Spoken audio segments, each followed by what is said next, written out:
কেউ একজন বলেছিল নির্দিষ্ট একটা দলের মাথায় যদি গাছ লাগানো হয় তাহলে নাকি সেই গাছটা উচ্চ ফলনশীল গাছ হবে, কারণ তাদের মাথায় গোবরে ভরা। যাই হোক, কোন দল আপনি বুঝে নেন। তবে আপনাদের সামনে কিছু মূল্যবান কথা নিয়ে এসেছি, আশা করি শেষ পর্যন্ত আপনারা শুনবেন। প্রিয় ভাই বোনেরা, এখন রাত। এই রাতে সবাই ঘুমিয়ে পড়েছে, রাস্তা ঘুমিয়ে পড়েছে, আকাশ ঘুমিয়ে পড়েছে, কিন্তু আমাদের ইমান এখনো ঘুমায়নি। আমাদের ইমান জেগে আছে। আল্লাহ তাআলার কাছে সে সবচেয়ে বেশি সম্মানী, যে সবচেয়ে তাকওয়াশীল। যারা ইসলামিক শাসন ব্যবস্থা, ইসলামিক শরিয়া দেখলে চোখ কুচকায়, বিরোধিতা করে, তাদের ভিতরে তাকওয়া কোথায়? তারা কি চায় না ইসলামিক শাসন ব্যবস্থা বাংলাদেশে প্রতিষ্ঠা হোক? যে যার নিজেদের আখের গোছানোর জন্য নিজেদের মতো করে উপস্থাপন করছে সবকিছু। আমরা নামে মুসলমান, কিন্তু আমরা চাই না আল্লাহর আইন। আমরা চাই মানুষের খেলা, মানুষের তৈরি করার সংবিধান, যেটাকে আমরা বলি গণতন্ত্র। আমরা নামে মুসলিম, কিন্তু আমরা চাই না আল্লাহর আইন। আমরা চাই না বাংলাদেশে ইসলামী আইন শরিয়া প্রতিষ্ঠা হোক। আমরা সবসময় চেষ্টা করি আমরা নামে মুসলিম থাকব, কিন্তু আমাদের দেশের আইন ব্যবস্থা কখনো মুসলিম যেন না হয়। আমরা নামে মুসলিম, কিন্তু আমরা চাই না আল্লাহর আইন। আমরা চাই না ইসলামিক আইন প্রতিষ্ঠা হোক, কারণ ইসলামিক আইন যদি প্রতিষ্ঠা হয় বাংলাদেশে, তাহলে আমরা রাজনীতিটাকে ব্যবসায় পরিণত করতে পারবো না। যদি ইসলামিক শরিয়া বাংলাদেশে প্রতিষ্ঠা হয়, তাহলে আমরা এই রাজনীতিকে পরিবারতন্ত্র বানাতে পারবো না। যদি ইসলামিক শাসন ব্যবস্থা এই বাংলাদেশে প্রতিষ্ঠা হয়, তাহলে আমরা পকেট ভর্তি করতে পারবো না। যদি ইসলামিক শাসন ব্যবস্থায় বাংলাদেশে প্রতিষ্ঠা হয়, তাহলে আমরা রাস্তাঘাটে ইফটিজিং করতে পারবো না। ইসলামিক শরিয়া অনুযায়ী যদি এই বাংলাদেশ চলে, তাহলে লোভী মানুষেরা সংসদে যেতে পারবে না। যদি ইসলামিক শাসন ব্যবস্থা বাংলাদেশে প্রতিষ্ঠা হয়, তাহলে মূর্খ লোকেরা নেতা হতে পারবে না। সমস্যা তো এই জায়গাতেই। আমরা সবসময় নেতা হতে চাই, কিন্তু নেতা হওয়ার জন্য যে যোগ্যতা প্রয়োজন, সেটা কখনো কিন্তু নিজেদেরকে প্রশ্ন করি না। যে যার যোগ্যতায় যে জায়গাতে থাকার প্রয়োজন, সে সেই জায়গাতেই আছে। কিন্তু আমরা চিন্তা করি সবসময় এভাবে, নেতার পিছনে ঘুরে নেতা হওয়ার, নিজের যোগ্যতা নিয়ে কখনো নেতা হওয়ার চেষ্টা করি না। যদি এ দেশে সৎ মানুষেরা নেতা হতো, এ দেশে যদি শিক্ষিত মানুষেরা নেতা হতো, এ দেশে যদি যোগ্যতাবান মানুষেরা যদি নেতা হতো, তাহলে এদেশে কখনো চুরি রাহাজানি হতো না। একটা মূর্খ লোককে যদি আপনার সার্টিফিকেট দিয়ে বলেন এটা কাজে লাগিও, সে কিন্তু নিয়ে গিয়ে ঝালমুড়ি বিক্রি করবে। আপনার সার্টিফিকেটের মূল্য আপনার কাছে কোটি টাকা, আর একটা মূর্খ লোকের কাছে সেটা ঝালমুড়ির কাগজ ছাড়া কিচ্ছু না। অতএব যার জায়গা, যার স্থান যেই জায়গাতে, তাকে সেই জায়গাতে বসাও। দেশ পরিবর্তন হবে, সমাজ পরিবর্তন হবে, আর ভবিষ্যতে আপনার সন্তানের ভবিষ্যতেও পরিবর্তন হবে। আর যারা মুখে বলে আল্লাহর আইন চাই কিন্তু পিছনে ছুরি মারে, তাদেরকে বলা হয় মুনাফিক। মুনাফিকের চিহ্নগুলো বলা আছে সহিহ বুখারী 8730 নম্বর হাদিসে। মুনাফিকের চিহ্নগুলো এমন হবে, যারা মুখে বলবে একটা, কাজ করবে আরেকটা, কথায় কথায় মিথ্যা বলবে, ওয়াদা দিয়ে ভঙ্গ করবে এবং বিশ্বাসঘাতকতা করবে। اليوم أكملت لكم دينكم وأتممت عليكم نعمتي ورضيت لكم الإسلام دينا। আল্লাহ তাআলা তার ইসলামকে পরিপূর্ণ করে দিয়েছেন। সেদিনই তুমি মানতে পারো কিংবা না পারো, সেটা তোমার ব্যর্থতা, কিন্তু আমার ইসলামকে তুমি বানাতেও পারবে না, তুমি কমাতেও পারবে না। তুমি ইসলাম নিয়ে খেলা করো। Wake up to reality.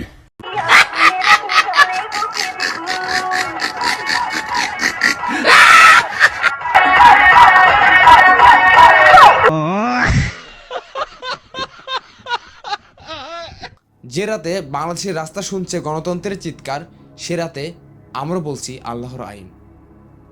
আপনি বলুন কোনটা আসল? আর যারা একই মুখে কোরআনের আয়াত উচ্চারণ করে আবার ওই মুখে গানের ধ্বনি ছড়ায়, ওই স্টেজে বাদ্যযন্ত্র বাজিয়ে অর্ধনগ্ন নারীকে নাচ গান করায়, বলুন তো এটাকে কি রাজনীতি বলে? না, এটাকে রাজনীতি বলে না। এটাকে বলে ইসলামকে ব্যঙ্গ করা, ইসলামের নাম ব্যবহার করে রাজনীতি করা। যারা ইসলাম প্রচারের কাজে নিয়োজিত আছে, যারা ইসলাম প্রতিষ্ঠার লক্ষ্যে কাজ করে, আর যারা একই মুখে কোরআনের আয়াত উচ্চারণ করে এবং ওই মুখেই গানের ধ্বনি ছড়ায়, ওই স্টেজেই বাদ্যযন্ত্র বাজিয়ে অর্ধলগ্ন নারীকে নাচ করায়, এটাকে কি রাজনীতি বলে? না, এটাকে রাজনীতি বলে না।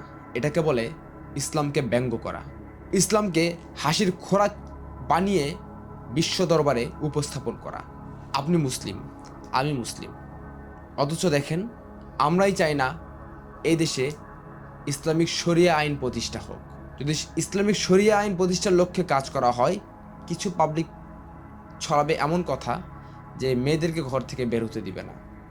আবার যদি এটা থেকে বেরিয়ে এসে যদি বলা হয় যে না আমরা ওটা নিয়ে কাজ করব না, আমরা স্বাধীনতা দেব, শুধু অন্যায়কে রুখে দিব, তাহলে আপনারাই আবার বলবেন যে এটা নাকি ইসলামিক দল। তাহলে ইসলামিক শরিয়া আইন প্রতিষ্ঠার লক্ষ্যে কাজ করছে না কেন? যারা ভ্যান চলায় তাদেরকে বলা হয় ভ্যানওয়ালা, যারা লোহার আসবাবপত্র তৈরি করে তাদেরকে বলা হয় কামার, যারা মাটির মৃৎশিল্প তৈরি করে তাদেরকে বলা হয় কুমার, যারা প্লেন চালায় তাদেরকে বলা হয় পাইলট, আর যারা ইসলাম প্রতিষ্ঠার লক্ষ্যে জীবন মরণ সব কিছু ব্যয় করে কাজ করে যাচ্ছে তাদেরকে বলা হয় ধর্ম ব্যবসা। আপনি মুসলিম হয়ে এই কথা কিভাবে বলতে পারেন? যদি ধর্ম ব্যবসায়ী বলি তাহলে ওদেরকেই বলা উচিত যারা একমুখে দুই ধরনের কথা বলে। আমরা মুসলিম, কিন্তু আমরা চাই না এদেশে আল্লাহর আইন প্রতিষ্ঠা হোক, কারণ আপনিও জানেন আমিও জানি আল্লাহর আইন প্রতিষ্ঠা হলে এই দেশে আমরা কেউ রাজনীতিকে ব্যবসায় পরিণত করতে পারবো না, আমরা কেউ এই রাজনীতিটাকে পরিবারতন্ত্র করতে পারবো না। একমাত্র যোগ্যতাবান ব্যক্তিরাই যথাস্থানে যেতে পারবে, সেটা আপনার ছেলে হোক বা আমার হোক, আপনি হন বা আমি। বর্তমান সময়ে দেখেন, আমি এমনও দেখেছি যার শিক্ষা নাই সে হয় শিক্ষামন্ত্রী, যার জ্ঞান নাই সে হয় জ্ঞানী ব্যক্তি, আর ভাইরাল পার্সনরা হয় বিশেষ ব্যক্তি। কার মেধা কতটুক আমরা এটা বিবেচনা করি না। আমরা এটাও দেখেছি এদেশে ভাইরাল চোরকেও বিশেষ সভাপতি পদে বসিয়ে দিয়ে একটা অনুষ্ঠান পরিচালনা করা হচ্ছে। আমরা অনেক কিছুই দেখেছি এদেশে। যোগ্যতাবান ব্যক্তিরা খোলা রাস্তায় ঘুরে বেড়ায়, আর যার কোনো যোগ্যতা নেই সে বসে আছে যোগ্যতার চেয়ারে। তো এই সিস্টেমটাকে পরিবর্তন করতে হবে, আর এই সিস্টেমটাকে পরিবর্তন করতে হলে জামাতে ইসলামকে ক্ষমতায় আনতে হবে, যারা ন্যায় এবং ইনসাফের পক্ষে কাজ করে। তারা কখনো নেতার পিছনে ঘুরে নেতা হতে পারেনি, তাদের যোগ্যতা প্রমাণ দিয়ে তারপরে নেতার চেয়ারে গিয়ে বসতে হয়েছে। তারা এক একজন যারা নেতার চেয়ারে বসে আছে তারা এক একজন যোগ্যতা নিয়ে বসে আছে। যদি আপনি শিক্ষিত এবং যোগ্যতাবান ব্যক্তি খুঁজতে চান তাহলে আপনি জামাতে ইসলামের ভিতরে যারা বিশেষ পদে যারা বসে আছে তাদেরকে গিয়ে খোঁজ করে দেখেন তাদের শিক্ষাগত যোগ্যতা এবং তাদের মেধা কত দূর আছে। প্রত্যেক মুসলিমের রক্তে এক একটা যোদ্ধা ঘুমিয়ে আছে, সেই যোদ্ধাকে জাগাও। রাসূল সাল্লাল্লাহু সাল্লাম বলেছে যে সকালে আসে তার কাজ তার সাথে, এখন রাত গভীর, তোমার কাজ এখন থেকেই শুরু। শরিয়া আমাদের ফরজ, চুপ থাকা গুনাহ, কথাকে কাজে রূপ দাও আল্লাহর জন্য। নারায়ে তাকবীর, আল্লাহু আকবার।